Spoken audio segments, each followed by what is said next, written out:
I'm freaking out. I just saw Doctor Strange 2 Method to the Madness. No, Doctor Strange 2 March Madness. That's not right either. Doctor Strange 2 and the Multiverse of Madness. I almost said Negaverse, but that's a different franchise altogether.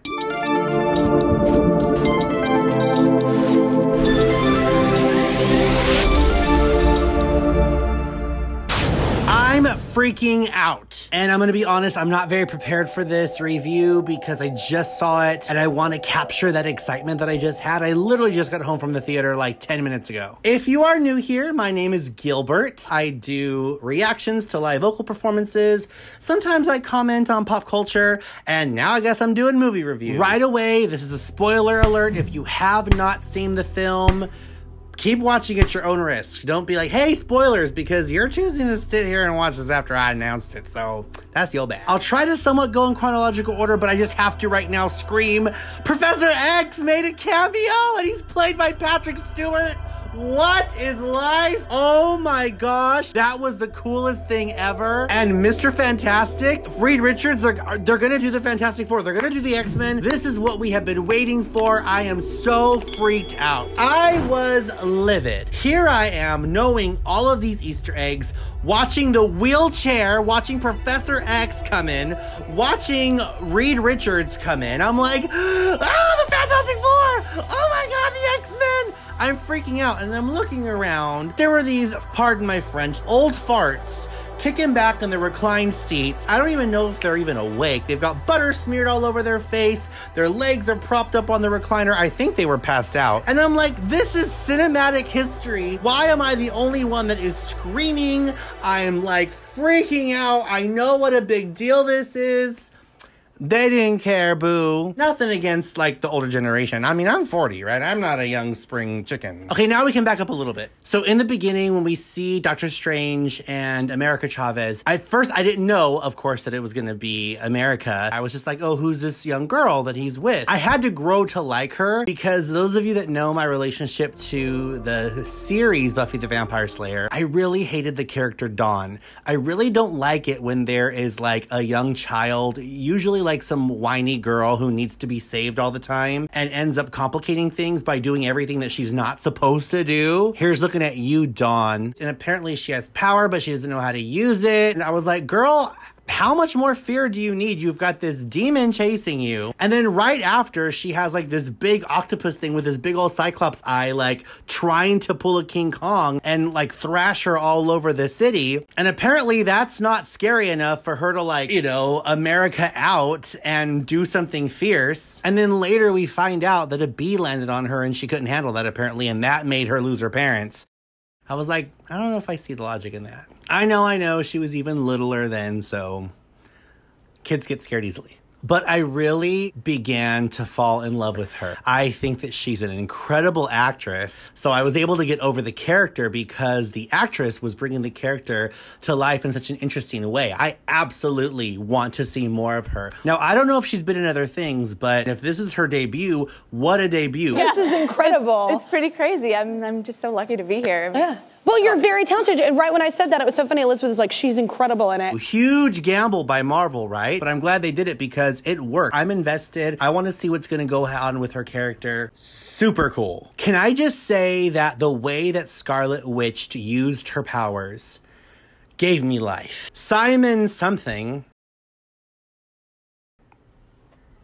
who apparently wrote and directed the Fox's X-Men movies, really could have taken a page from watching a film like this because, as you know, if you've watched the Fox movies, they're the worst movies of all time. Do you know what happens to a toad when it's struck by lightning? The same thing that happens to everything else. Storm, who's supposed to be this goddess and manipulator of lightning, gets her butt beat up by Toad. Like, wait, what? Like, she's running away. She's trying to be scrappy. She's afraid of everything. I'm like, you are Storm. What are you doing running around? What are you doing on the ground? You can fly. What? I just don't even get me started. They took a huge dump on everything that is Phoenix and the Dark Phoenix saga. They had glowing veins in her face. What? They never developed the Firebird. They never developed the storyline. They never gave any context. They did something amazing at the end of X-Men Apocalypse when it looks like she's gonna Phoenix out and we see the fire and the Firebird.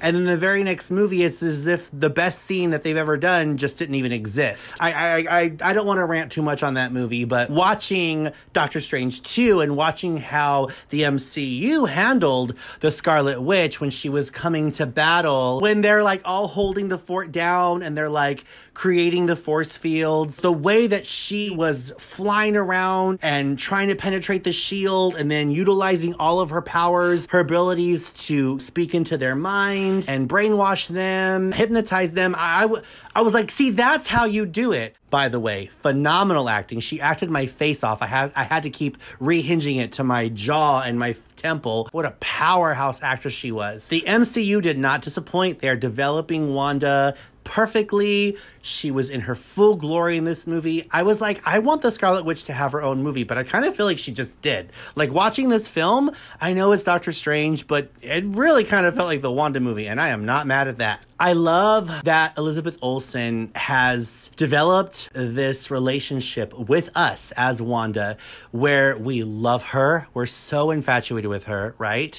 We know how powerful she is. She's charming, she's charismatic, especially if you've watched WandaVision. You totally fall head over heels in love with her and you're rooting for her, even though there is this other dark side to her, right? And that's the brilliance of what she's doing in the character of Scarlet Witch. She is riding that line perfectly of you're so in love with her, you want to see her on screen, you're rooting for her, but then also you are scared out of your mind. You are so terrified. There were moments in this film where I almost felt like it was like a horror movie. When she was pursuing, and sorry I don't remember all of their character names, but Rachel McAdams' character and of course Doctor Strange in America, I was afraid of her. I was like, oh my gosh, Elizabeth, I'm afraid of you. Don't, like there were jump scares and everything. I was like, this is so cool. I really loved the direction in this film and how all of them just did such incredible jobs with acting. I saw a lot of parallels to the actual real Phoenix saga and the character of Jean Grey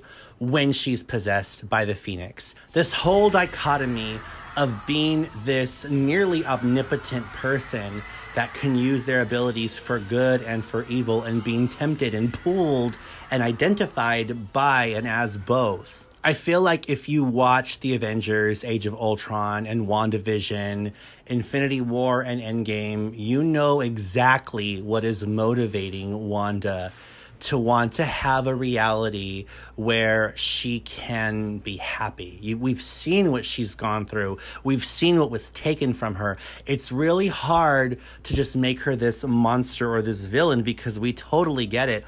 And I think that's kind of the brilliance, right? I haven't seen the show Lucifer, but I've seen, of course, you know, Wicked, the tale of the Wicked Witch of the West. There's also the real story, quote unquote, of the big bad wolf and the three little pigs. When you see it from the perspective of the villain, but them being the protagonists, it really makes you uncomfortable because we're confronted with our own humanness about what drives us to do the things that we do. And I just love how, even though it was dark, you totally understood why the Scarlet Witch just wanted to do what she needed to do to be happy, so much so, and this is where the darkness takes over, that she was willing to kill the other version of herself to be with her children. I like that they didn't even say that, though, but we knew it, right?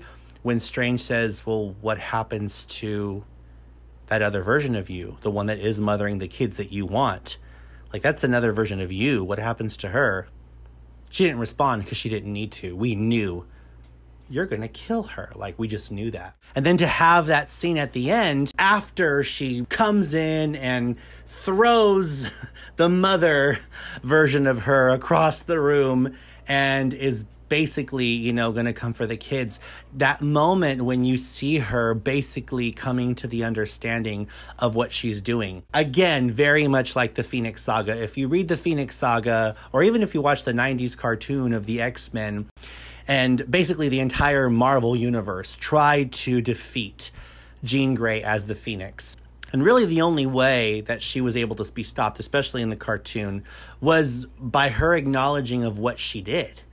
I mean, she was too powerful to really be stopped. So it was only in the confrontation of her own self when she realized, look what I've become. This is not right, because only she could stop herself. We couldn't stop her. We, like I was there, right? In this same moment, the Scarlet Witch sees the children that she's been wanting. And I think that was America's plan, right? She knew that this was the only way to stop her.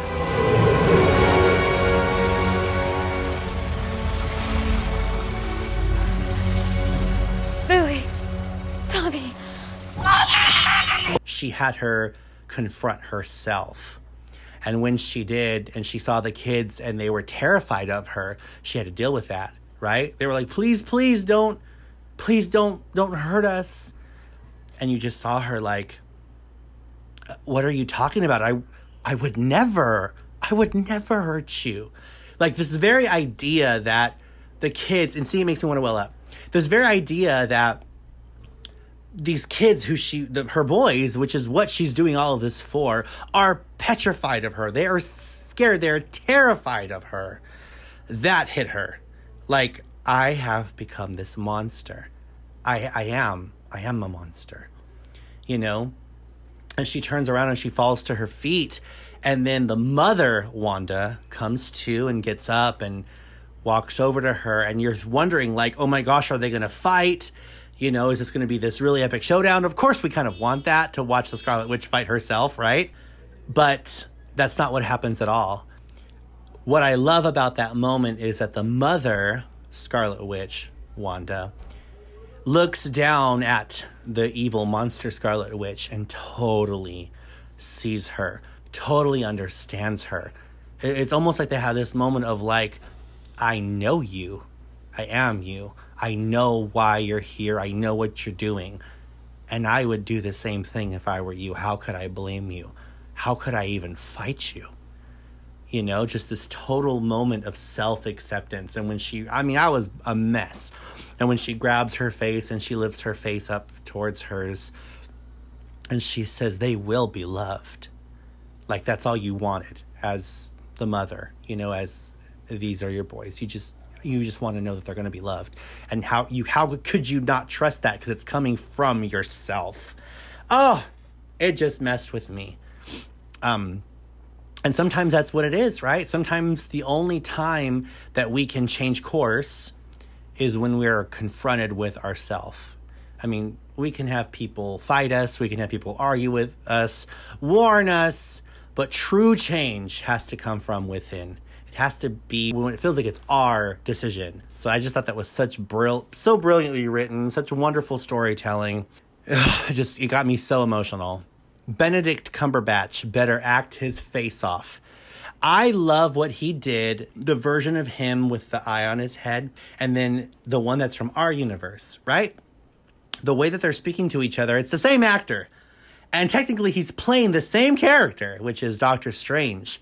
But I was just like, wow, as an actor, he had built up these two men's lives in these universes so well. I did not get the sense of like, oh, this man's talking to himself just with camera tricks or angles. It felt like two completely different people that understood each other very well, but you can feel the different walks of life that they were both carrying. And I just had this moment of, woof, you better act, Benedict Cumberbatch. I can't even say his name very well. I want to say like Cucumber Mint or something. And then, wait, what? Charlize Theron comes in at the after scene? Okay. I think my biggest takeaway from this movie was the concept that dreams are not just dreams as we perceive them, but dreams are us getting visions and glimpses and observing other versions of ourselves, other universes. So when I saw that in this film, that really got to me. I was like, wow, that's powerful. Maybe that is what's going on. You never know, right? My closing thoughts are that this movie was one of the most delicious eye candy films I've ever seen. It was really well done. I was emotional. I was sobbing through it. I was laughing. I was crying. I was afraid. I love you. If you're watching Elizabeth Olsen, I don't know if she watches my channel, but if you are, I'm obsessed with you. What an actress you are. What a gift you are, not just to the MCU, but to all of us. You are a gift to the movie industry, to film. You are a gift to the fans of these comic books. You're a gift to movie lovers all over the world. I love the work that you're doing to bring flesh and blood to Scarlet Witch and to humanize her to where we are rooting for her and also we are scared shitless of her. It's amazing what you're doing. I don't know that I've seen character work like this before. So I love you. Thank you so much. If you have enjoyed this movie review and you want to see more of them, please smash the subscribe button, smash the like button, and drop me a comment. Have you seen Doctor Strange and the Multiverse of Madness? I got it! If you have and you have a lot to say about it, please drop me those comments. I'd love to keep this conversation going. Till then, I love you, God bless you, and I will see you in the next video. Mwah! I love you, bye!